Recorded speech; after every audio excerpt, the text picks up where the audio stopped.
Hello दोस्तों, geography bye Lalit platform पर आप सभी का स्वागत है, अभिनंदन है। मैं आशा करता हूं कि आप सभी स्वस्थ होंगे, अच्छे होंगे और अपनी पढ़ाई को निरंतर जारी रख रहे होंगे। हमने कल राजस्थान का इतिहास स्टार्ट किया था, जिसमें आधुनिक राजस्थान का इतिहास, जिसमें हमने पहला टॉपिक 1857 की क्रांति वाला स्टार्ट किया था, जिसमें हमने इसका एक पार्ट कंप्लीट कर चुके हैं और 1857 की क्रांति में हम आज इसका सेकंड पार्ट देखेंगे, जिसमें हम एरिनपुरा छावनी के बारे में देखेंगे, जो कि पाली में पड़ता है। एरिनपुरा छावनी में किस प्रकार से क्रांति हुई, इसके बारे में हम जानने की कोशिश करेंगे। जो कल मैंने क्लास पढ़ाई थी, उसके जो भी क्वेश्चन बन सके उतने क्वेश्चन बना के मैंने, और मेरी जो चैनल का जो पोस्ट है, ज्योग्राफी बाय ललित चैनल का जो पोस्ट है, उसमें मैंने सारे क्वेश्चन को डाल दिए। वहां से आप क्वेश्चन की प्रैक्टिस कर सकते हो। ठीक है, आज की क्लास के भी क्वेश्चन में उस पोस्ट में जाकर डाल दूंगा। ठीक है, तो एरिनपुरा छावनी की अगर हम बात करें तो 21 अगस्त को पूर्विया के सैनिकों ने आबू में क्रांति की। मतलब 21 अगस्त को जो पूर्विया पड़ता है यूपी में, वहां के सैनिकों ने आबू में क्रांति की और एक अंग्रेज अधिकारी था होल, उसके घर पर आक्रमण कर दिया। ठीक है, तो 21 अगस्त को पूर्विया के सैनिकों ने आबू में क्रांति करके और जो अंग्रेज अधिकारी होल था उसके घर पर आक्रमण कर लिया। खेरवा खेरवा जगह पड़ती है पाली में। खेरवा में विद्रोहियों की मुलाकात आउवा के ठाकुर या आउवा पाली में पड़ता है। तो खेरवा एक जगह है पाली में, वहां पर विद्रोहियों की मुलाकात आउवा पाली के सामंत कुशाल सिंह चंपावत से हुई और कुशाल सिंह चंपावत ने विद्रोहियों का समर्थन किया या फिर नेतृत्व प्रदान किया। ठीक है, अब हम एरिनपुरा छावनी के अंतर्गत कुछ युद्ध के बारे में पढ़ेंगे। इसके अंतर्गत कुछ युद्ध हुए, जिसमें पहला युद्ध था बिट्ठोड़ा का युद्ध। अब बिट्ठोड़ा का युद्ध आया तो सबसे पहले आपको ये जानना है कि बिट्ठोड़ा कहाँ पड़ता है। तो राजस्थान में पाली जिले में पड़ता है बिट्ठोड़ा। तो बिट्ठोड़ा का युद्ध हुआ था 8 सितंबर 1857। किन किन के बीच हुआ था, इनके बारे में हम समझने की कोशिश करेंगे। तो जो बिट्ठोड़ा का युद्ध था, एक तरफ तो था कैप्टन हितकोट प्लस कुशल राज सिंघवी। कैप्टन हितकोट तो अंग्रेजों की तरफ से था और कुशल राज सिंघवी जो जोधपुर से था वह भी इसके साथ था। तो एक पक्ष में तो थे कैप्टन हितकोट और कुशल राज सिंघवी, दूसरे पक्ष में थे कुशाल सिंह चंपावत। ठीक है, इस युद्ध में कौन जीता? तो कुशाल सिंह चंपावत की इस युद्ध में जीत हुई और जोधपुर का ओनाड सिंह पवार लड़ता हुआ मारा गया। ठीक है, तो इसमें इतनी बात याद रखना आप कि 8 सितंबर 1857 को हुआ। कैप्टन हितकोट और कुशल राज सिंघवी प्लस कैप्टन हितकोट और कुशल राज सिंघवी तो एक तरफ थे और कुशाल सिंह चंपावत एक तरफ था। ठीक है, जोधपुर का ओनाड सिंह पवार इस युद्ध में लड़ता हुआ मारा गया। अब हम चेलाबास, इस युद्ध को काले और गोरे का युद्ध भी कहते हैं। कई बार एग्जाम में पूछा कि किस युद्ध को काले और गोरे के युद्ध के नाम से भी जाना जाता है, तो चेलाबास के युद्ध को। ये इसके 10 दिन बाद हुआ था, 18 सितंबर 1857 को। एक तरफ तो था जॉर्ज पैट्रिक लॉरेंस जो कि एजीजी ऑफ राजस्थान का था, प्लस जॉर्ज पैट्रिक लॉरेंस के साथ मैकमेसन था जो कि मारवाड़ का पॉलिटिकल एजेंट था।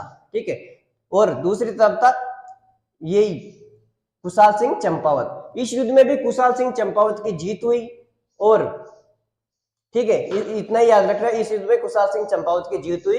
काले और गोरे या फिर चेलाबास के युद्ध में भी कुशाल सिंह चंपावत जीता। अब हम आगे बात करते हैं आउवा का युद्ध। आउवा का युद्ध 20 जनवरी 1858 को हुआ था। ये याद रखना आप, क्योंकि जनवरी लग गया तो सन भी बदल जाएगा पीछे वाला। आउवा का युद्ध 20 जनवरी 1858 को हुआ था। कहीं कहीं आपको 29 जनवरी को भी देखने को मिलेगा। ठीक है, तो आप जो भी ऑप्शन में रहे दोनों एक साथ नहीं आएंगे, तो 20 जनवरी को सबसे पहले मानना है, 20 जनवरी 1858 को। किन किन के मध्य हुआ था? तो colonel Holmes plus Hansraj Joshi Jodhpur, ये तो एक तरफ था, प्लस कुशाल सिंह चंपावत एक तरफ था।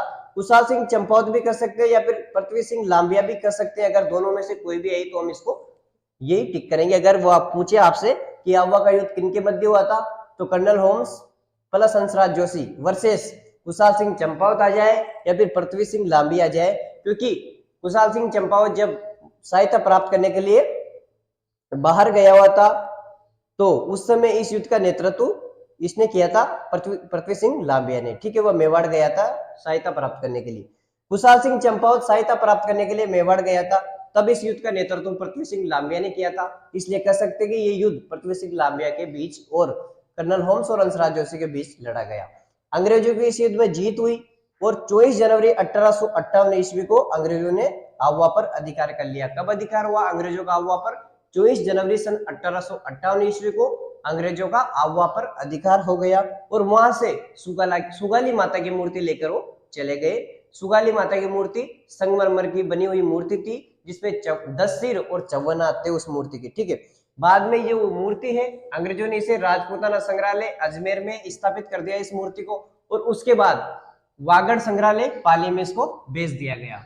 मेवाड़ में सलुम्बर, मेवाड़ में एक जगह पड़ती है सलुम्बर, वहां कहते थे केसरी सिंह।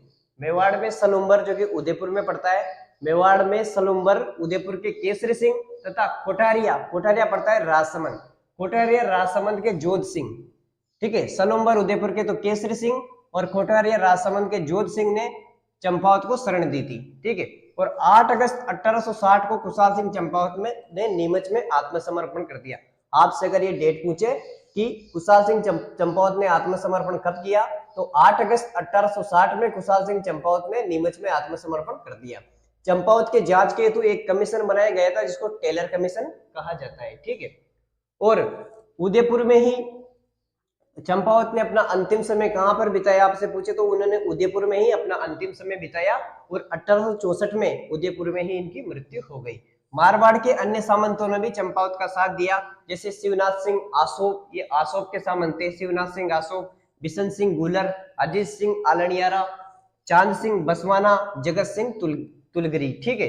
इन्होंने इनका साथ दिया था चंपावत जी का। इसमें एक जो आपने पहला नाम सुना है शिवनाथ सिंह आसोप, ये इनको दिल्ली की ओर लेकर गए थे, लेकिन नारनौल एक जगह पड़ती है हरियाणा में, नारनौल के पास अंग्रेज अधिकारी गेराड से हार गए, बीच में अंग्रेज अधिकारी गेराड मिल गया, गेराड से ये हार गए और दिल्ली की तरफ नहीं जा सके। क्रांति के केंद्र की बात करें तो क्रांति के 2 केंद्र थे, एक तो सुगाली माता मंदिर जो कि आवा पाली में था, और कामेश्वर माता मंदिर, ये भी आवा पाली में था। तो क्रांति के उस समय 2 केंद्र थे, सुगाली माता मंदिर और कामेश्वर माता मंदिर।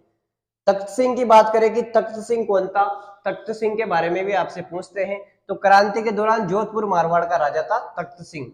और एक कान्हजी, कान्हजी कौन था, तो बिठोड़ा का सामंत था जिसकी हत्या चंपावत ने कर दी थी, ठीक है। तो इसका एक बार फिर से रिवीजन कर लेते हैं अपन। हमने क्या क्या देखा आज, एरिनपुरा छावनी के बारे में देखा, और आगे पढ़ेंगे लेकिन एक बार इसका रिवीजन कर लेते हैं। एरिनपुरा छावनी में देखा हमने 21 अगस्त को पूर्बिया जो कि यूपी में है के सैनिकों ने आबू में क्रांति की, ठीक है। अंग्रेज अधिकारी होल के घर पर आक्रमण कर दिया, ठीक है। खेरवा पाली में एक जगह है, खेरवा पाली में विद्रोहियों की मुलाकात आवा के सामंत या फिर आवा के सामंत कुशाल सिंह चंपावत से हुई, उन्होंने उनको नेतृत्व प्रदान किया। फिर हमने बिठोड़ा का युद्ध देखा जो कि 8 सितंबर 1857 को हुआ था। किन किन के युद्ध हुआ था, तो कैप्टन हिथकोट प्लस कुशल राज सिंह भी अंग्रेजी की तरफ से थे, कैप्टन हिथकोट, कुशल राज सिंह भी जोधपुर के थे, प्लस कुशाल सिंह चंपावत। इस युद्ध में कुशाल सिंह चंपावत की जीत हुई और जोधपुर का जो ओनार सिंह पंवार है वो लड़ता हुआ मारा गया। दूसरा हमने देखा चेलाबास का युद्ध, इसको काले और गोरे का युद्ध भी कहा जाता है। 18 सितंबर 10 दिन बाद 18 सितंबर 1857 को यह युद्ध लड़ा गया। George Patrick Lawrence AGG of Rajasthan plus McMason versus Champawat ji के मध्य ये लड़ा गया और चंपावत जी इसमें जीते और मैकमेसन लड़ता हुआ या फिर मैकमेसन मारा गया। फिर हमने देखा आवा का युद्ध 20 जनवरी 1858 को कर्नल होम्स और हंसराज जोशी प्लस कुशाल सिंह चंपावत या फिर पृथ्वी सिंह लांबिया भी कह सकते हैं के मध्य लड़ा गया। कुशाल सिंह चंपावत सहायता प्राप्त करने के लिए मेवाड़ गया हुआ था, तब इस युद्ध का नेतृत्व पृथ्वी सिंह लांबिया ने किया था, ठीक है। अंग्रेजों की जीत हुई और 24 जनवरी 1858, ये डेट याद रखना, 24 जनवरी 1858 ईस्वी को अंग्रेजों ने आवा पर अधिकार कर लिया और यहाँ से सुगाली माता की मूर्ति उठाकर ले गए। सुगाली माता की मूर्ति एक संगमरमर की मूर्ति थी जिसके 54 हाथ और 10 सिर थे। बाद में इस मूर्ति को राजपूताना संग्रहालय अजमेर में रखवाया गया, उसके बाद वागड़ संग्रहालय पाली भेज दिया गया। मेवाड़ में सलुम्बर के केसरी सिंह और कोटारिया राजसमंद के जो जोध सिंह ने भी चंपावत को शरण दी। 8 अगस्त 1860 को, ये डेट याद रखना आप, 8 अगस्त 1860 को कुशाल सिंह ने नीमच में आत्मसमर्पण कर दिया और चंपावत जी की जांच हेतु एक कमीशन बनाया गया था। कमीशन भी याद रखना आप, टेलर कमीशन। और जो चंपावत जी थे उसने अपना अंतिम समय उदयपुर में बिताया और यहीं पर 1864 में यहीं पर उनकी मृत्यु हो गई। मारवाड़ के अन्य सामंतों ने भी कुशाल सिंह चंपावत का साथ दिया, जैसे शिवनाथ सिंह अशोक, उसके बाद में बिशन सिंह गुलर, अजीत सिंह आलनियारा, चांद सिंह बसवाना, जगत सिंह तुलगरी।